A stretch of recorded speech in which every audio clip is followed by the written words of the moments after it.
out of it. So it's like no one wins out of it. If you see someone just crush the field, that doesn't really that's not interesting really, and you feel like it feels bad for a lot of people who are playing in the event. So I think that's what I would say in general terms of like why you have to try and keep it balanced as much as possible.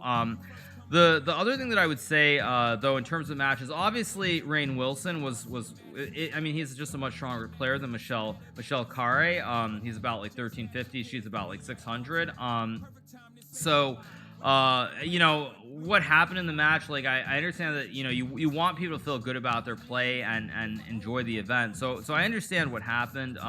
I don't of course really agree with it personally. I mean it's just I don't know, it's just a tough situation no matter how you put it. So I don't know what to make of it, but again, I think that's why you really want to have it balanced. The second thing that I will say though is that it's very tricky because in certain groups you have players who are significantly newer or lower rated than some of the other groups. For example, for example, if you look at this group that XQC is in, which I believe is Group B, you have is it Group B? Let me see. I think it's Group B. Yeah, so like in Group B, it's a very brutal group. You have XQC, you have Daniel Negreanu, you have Rubius, and you have Pokimane. So also like in Group B, you see Pokimane is much newer than the other three players, and so you end up in a situation where you have big mismatches that make it really difficult. And I think that's going to make it very tough. Also in Group A as well, I think you have the same thing happening where you have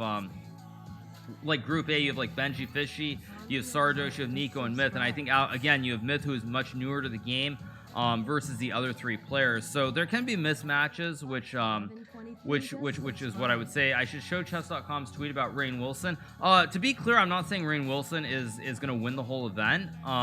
But what I would say about it is that in the match yesterday, it was a big mismatch. That's what I would say. I don't think he's a clear favorite to win the whole event, or he's too strong. But I do think that the matchup yesterday was very lopsided. Louis Klume just resubbed for 6 months. This is a test subscription for 6 months.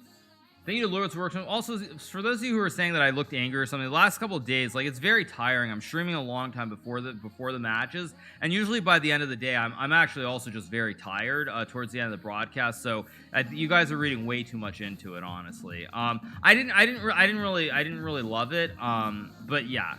I mean, I didn't really love it. Let me leave it at that. But when people say that, you're gonna see not just yesterday, but even if nothing's going on, you're gonna see that at the end of the day, I am starting to lose it because it's been a long stream. As far as Michelle Kare goes, I thought she played great. By the way, I thought considering how new to the game is and how much time she's put in, you could tell that it's paying off, and she's gonna have she's gonna have chances for sure. Absolutely, she's gonna have chances. She played really well though. I thought the way that she played. I thought the way that she played, even in the first game where I mean Rainn just played a perfect game basically. She still found some moves that were good. Like she still found good moves, like the best moves, no matter how bad the position was.